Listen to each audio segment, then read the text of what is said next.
Hello and welcome to the Temple of Tomes with your host, Indie Comics Jones. Today is August 16th, 2021, and this is episode 390.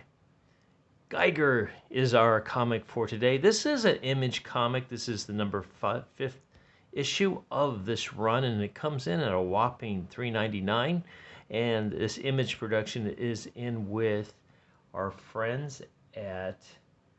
Boy, can I even read that? Is it Magic Ghosts? I'm not even quite sure. It's really hard to read that. Mad Ghost. Okay, there we go. All right, this was a recommend. We've been enjoying this quite a bit. It is a Geoff Johns written story. And this is like the only thing I've ever written by Geoff Johns that I've actually enjoyed, to be honest with you. I feel he is a good writer. He does, has good technique and everything. Just sometimes his stories just seem to go way off to other parts, so to speak. And on this one, he is staying on track. So let's take a quick look at the cover here. And what we've got is soldiers from NORAD, and they have rescued, I'll put that in parentheses, Haley and Henry, two orphans from Vegas. This takes place in the future. Obviously, the air is not breathable, except for Geiger.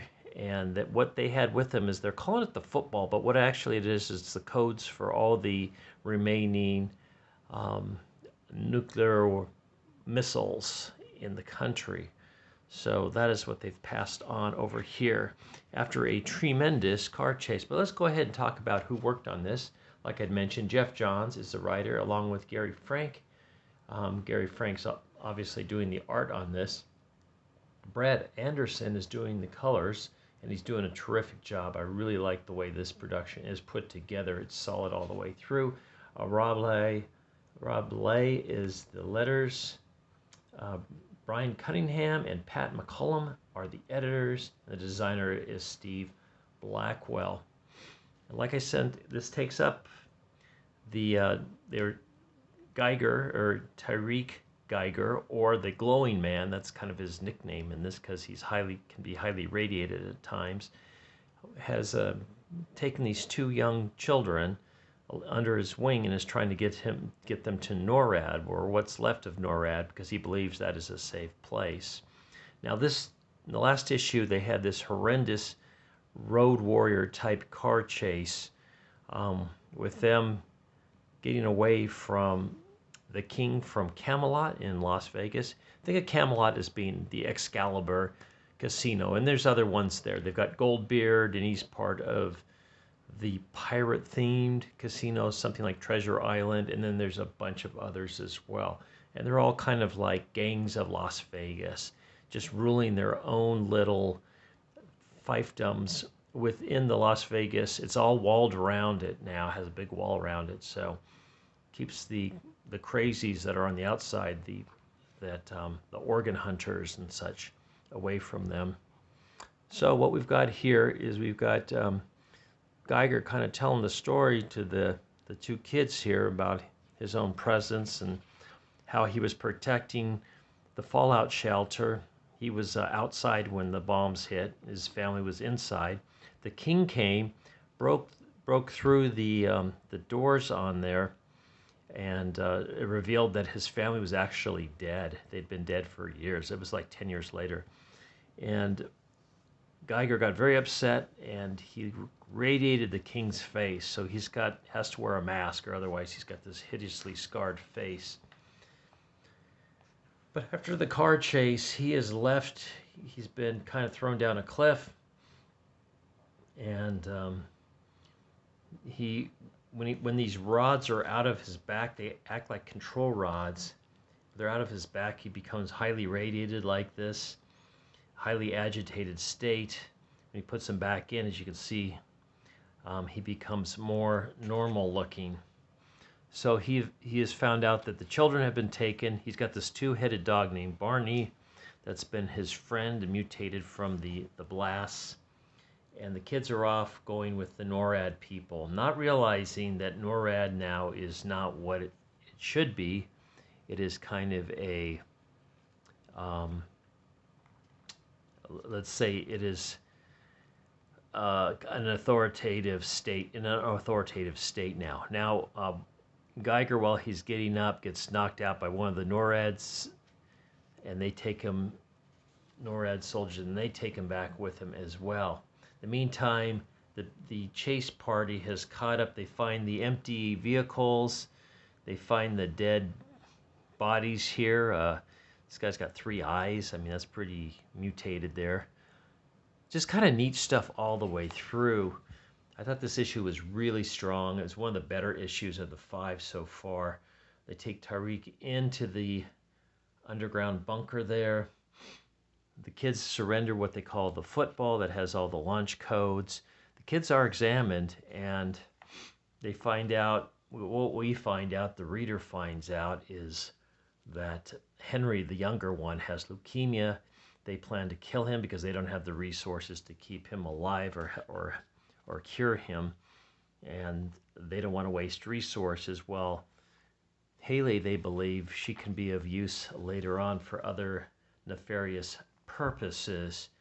Now, the guys that are examining Tariq Geiger unwillingly take the rods out, not realizing what they are, and he has literally a meltdown.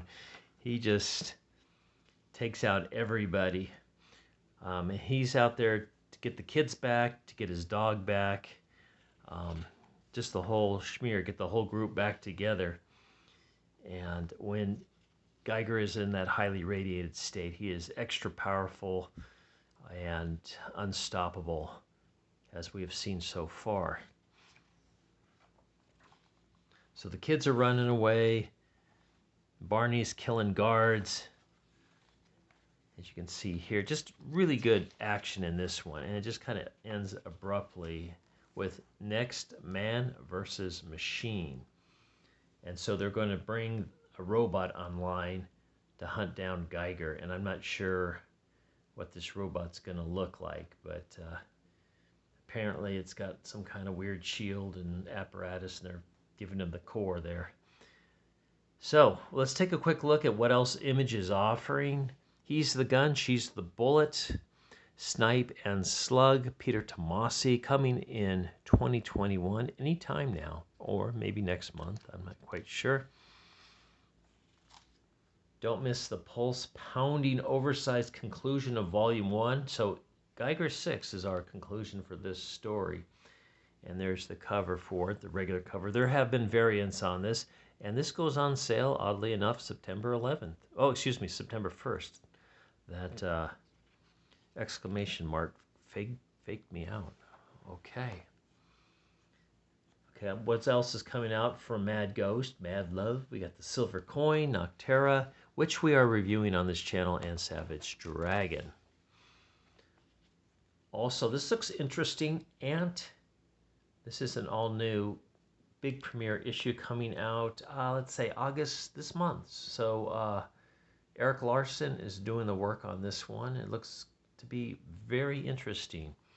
Aquarius, the Book of Mare. This is Afua Najoki Richardson. So I'm sorry if I'm screwing that up. This is also coming out this month. And then we get a preview of The Frontiersman. This is a dystopian future. Just want to put that out there. And unfortunately, they don't give you a lot in this preview. I think it's just like 3 pages. But it appears that this frontiersman has got these robots that are hunting him down. So somebody wants him dead. They're all programmed to go after him. And that's what I could glean from that short preview. And then we get an ad for Stargirl coming out to C&W, and we're back at the front. This marvelous cover. The burning wreckage from the car chase right there. That was issue 4. But we're going to go ahead and give Geiger the good excavating seal of approval, given out only by Indie Comics Jones on this particular channel, except no substitutions. Thanks for stopping by and watching this review. I picked up some more comics today. I've got some left over from last week, so I'll try to be doing a couple each day to catch up as quickly as possible. This is Indie Comics Jones telling you, please like, please subscribe, Please leave comments if you wish, and we'll see you next time at the Temple of Tomes. Indie Comics Jones bids you adieu.